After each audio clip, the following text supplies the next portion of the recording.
You mentioned about you must have an amazing guardian angel. Mm. And actually, I don't know whether you describe him as this, or maybe he was just one of your biggest inspirations, aside from mum and wife Lynn, of course. But Sir Ken Robinson, was Oh, he a guardian angel? Would you describe him massive. as that? Sadly, he is now because he passed away during COVID, not of COVID, but during COVID. I described him from the first time we really got to know each other as my professional father. Um, I met him when I was at Grange. And for those people that don't know Ken, I think it's still true, has the most watched TED talk in history. Um, which is, his life was really interesting. I won't go into big detail. He was born in a working class community in Liverpool, contracted polio as a child, was immediately taken out of normal education because in those days it was brutal and put into a special school because he recovered from or was, had the effects of polio. So was treated like he had all the, learning difficulties when all he had a problem with was walking.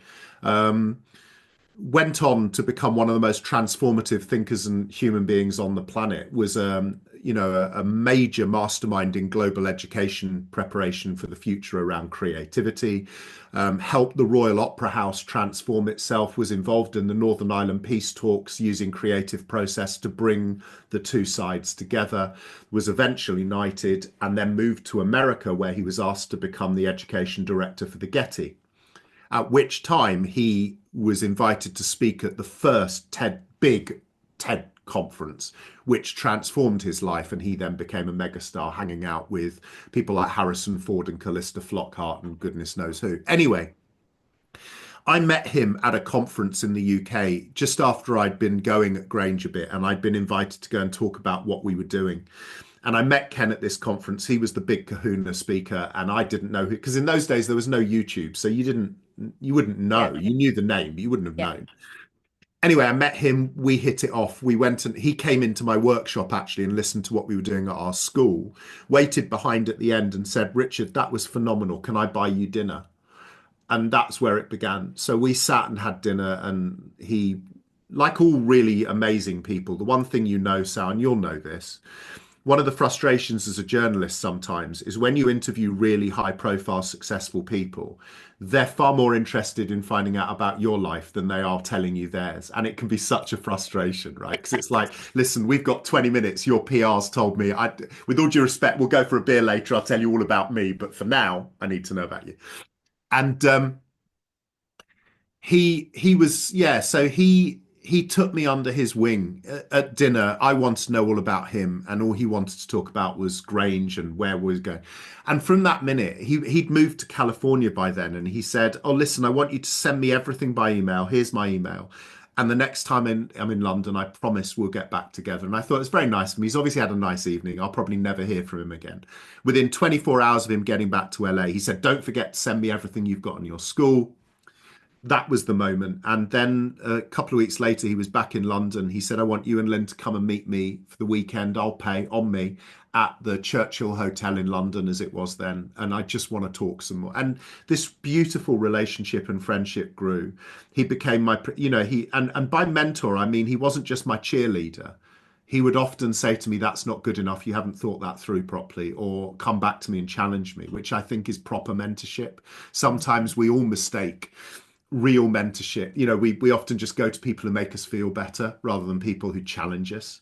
And he really challenged me to the point that he said, come on, you've got to write a book about Grange, which was my first book. And he said, look, to get it published and most importantly, to get some PR, I will write the foreword for you. Now, by that time, Ken was worth his weight in gold um, and I sent him the first draft, and about 2 weeks later, he sent me an email back saying, look, I've got to be honest with you, this isn't good enough. And I cannot put my name to this. He said, you could do one of two things now, because you will get it published and you can do it, and with my blessing, but I'm not going to do a forward for you and publish it in its current form, or phone me and we will have a long conversation about the bones of the book being brilliant, but there are things that would need to do happen to it to make it really good. And you know, my ego for about a week, I swore and ranted, and what does he know, Sir Kenrod? What does he know? And then I came, wound my neck in and realized he was right, phoned him, and he helped me transform the book. So he became that professional. And then when it was kind of time for me to move on from Grange, he was the one with Lynn, my wife, who were, you know, encouraging me to take this step. And he supported me. He introduced me to the people that could help me then make my career different, to become a professional speaker, to meet publishers, to do all the other stuff that happened. He wrote about me in some of his books so that, again, it helped people transform me from being a school teacher, primary head teacher in Long Eaton, to being somebody that companies would feel was a valid hire for a speech at a big conference because you had that endorsement. And then till the day he died, he was always there for me as a shoulder to cry on, a critical friend, and somebody who would just one of the lessons it taught me was when he died, people said, "How are you going to honor Ken?" Because they all expected me just to step into his vacuum and be the new Ken. I said, "No, I can't do that. He was Ken, and I respect and love him too much to exploit his passing to do that." But the one thing that he taught me very early on in his success in our time together was the success buys you the opportunity to lift other people up. And to network people and to help people with you know, the people you know and all of that stuff, and to lift people up, to give them wings. And so I hope in some small way, as he is now my guardian angel, I hope that what I wanted to do to honor his legacy was to do the same thing for other people, because it gives me huge, not just personal satisfaction, but every time I think of Ken and think that's what you would have wanted me to do, pal. So yeah. And you do, I mean, you certainly do that. I know on a personal level that you do that. And we've had many conversations since I've been trying to reinvent myself, for want of a better word. But you know, you do a lot of work with the University of Derby, Mhm. because I don't know whether you see that as kind of paying back what they gave you. Derby County Community Trust, still a trustee with them. Yeah, I'm with both the university. I've always devoted my life to them. One, because of course it brought Lynn and I together. It helped me crystallize my career. It's been a place I've had very close connections with since I started there, and is somewhere I will always be connected to. I think it's a wonderful place. I know I might sound biased. I think it's a unique university. I think it's very special in the hearts of most of the people that have ever been there or been involved in the place. Um, and so, yeah, I will always be an advocate, an ambassador, and be part of the alumni thing. And occasionally, I've had the incredible privilege of standing in for the Chancellor, Lord Burlington, at graduation ceremonies and done the Lord Burlington slot, which has been amazing. Derby County Community Trust, I only recently joined as a trustee, actually, and I'm thoroughly enjoying that. It's a remarkable charity that does remarkable things for the people of Derby and Derbyshire. I was on the board at Derby Theatre, but gave that up to become a trustee at the. I think in terms of trusteeship, you should never be there forever. You should be there for a period of time, and then always needs to be fresh thought and fresh thinking.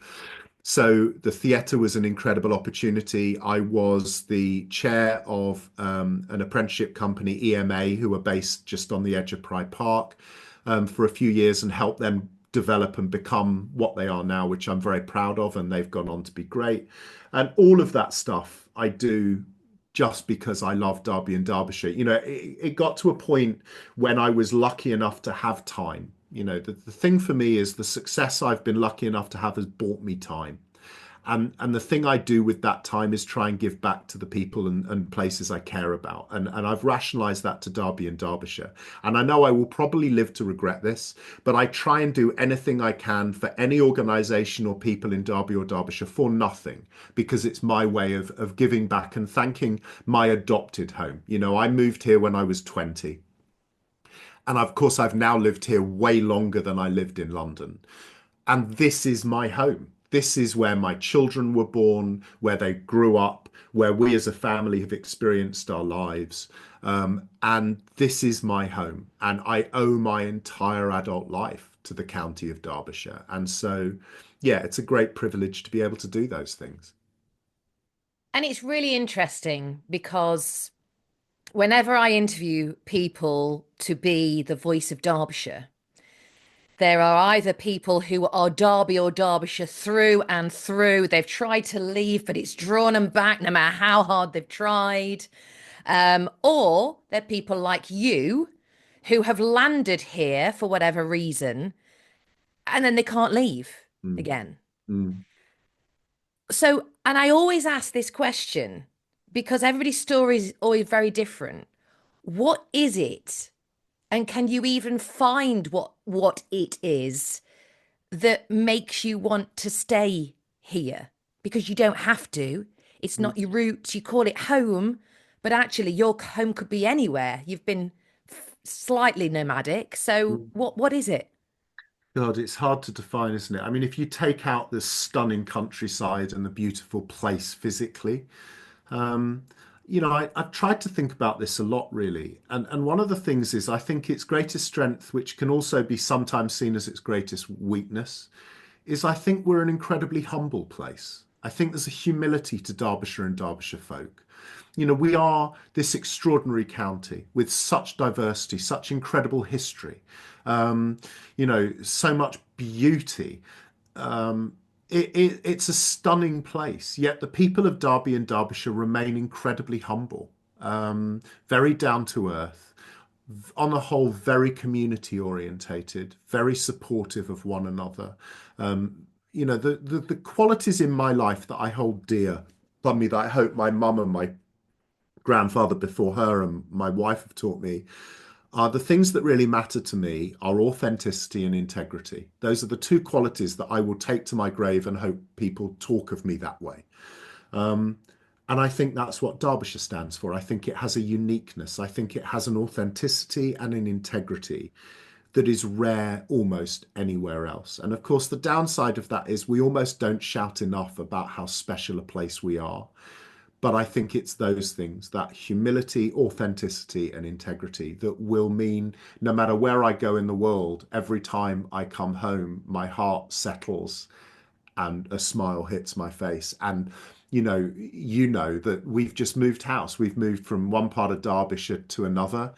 And within minutes of us moving into our new house, all dusty and covered in rubbish and boxes, people from around the neighbourhood were coming up going, "Hi, I'm your new neighbour. Lovely to meet you. If you need anything, just let me know." But in a really humble, lovely, authentic, warm way. And I think no matter where you travel in our county, that's the kind of welcome you get. And yeah, I could never call anywhere else home. And what about your mum? As you said, you sadly lost your mum earlier this year. Mm, mm. Did she visit Derbyshire much? Did she feel it as a visitor as well? Or did she want you to kind of come home in Yeah. her eyes? No, she didn't. I mean, and we had an interesting period towards the end of her life. So she actually, when she and my stepfather retired, they emigrated to Spain for a while. They wanted to go on one of life's great adventures. They were humble people. They were middle class, but humble, worked hard all their lives, had been both of them through horrendous adversity with their first marriages and various things in life. Had met, fallen in love, and become unbelievable life partners. And I remember when they retired, talk about courage. They they decided to sell their house in Bedfordshire, which is where they'd settled. And they said, "We are going to go on an adventure because we've spent our entire life raising our family, our kids, making sure everyone else was okay." And they had that free moment, whereas a retired couple, they had a bit of money in the bank. They weren't rich, but they had a bit of money. They were lucky. They had a pension. And they said, "We're going to liquidate." And I'll never forget them telling us this. They said, "We're going to liquidate and we're not going to buy something new. We're just going to get in a car with the possessions that really matter to us. And we're going to go to Europe and we're going to travel. And if we find somewhere we like, that's where we're going to lay our hat and buy a house. And if we don't like anywhere, we'll just come home and find somewhere when we get home." And I remember thinking, and mum phoned me when they were on the docks I think it was probably Portsmouth or somewhere like that. And she phoned me and she said, "Richard, we're in the car. All our important belongings are in the back of the car, and this is it." And I remember turning to my wife going, "Oh my God, my mum has always been the rock, the solidity, the..." And I said, I don't know that I could do that. I don't know that I could just be sat in a car with all my worldly belongings. Because the beautiful thing about traveling is you're always tethered to the space shuttle, right? You can always go home. And so, anyway, they moved to Spain and they moved back. Sadly, my stepfather passed a while after they moved back to the UK, living down south. She loved Derby and Derbyshire. She loved it here. And you know what it's like as a parent? She loved the fact that she thought her son was a somebody here. I know that Mm. sounds a bit daft.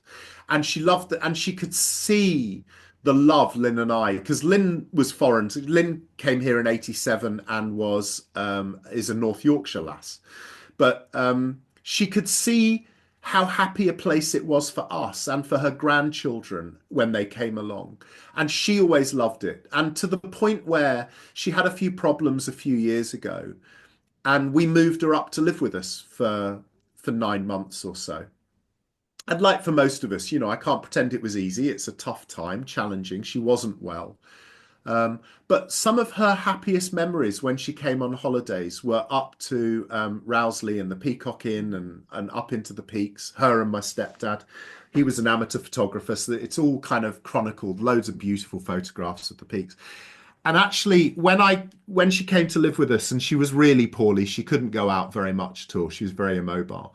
I got her into the car one day and we drove up to Chatsworth and then back through Rowsley and we went and had lunch at the Peacock.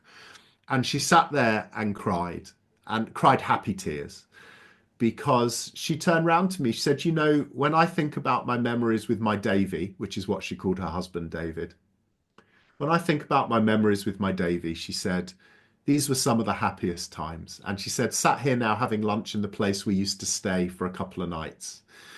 She said it, and so, even now talking to you, I can feel the hairs on the back of my neck and I've got that kind of emotional tingle.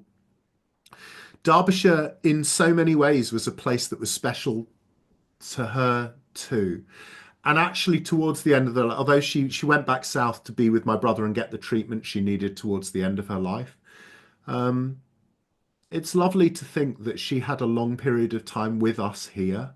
And that moment will be one of those moments sat in the Peacock that will live with me forever. Um, and it means a lot because clearly where we live is somewhere that was spiritually important to her.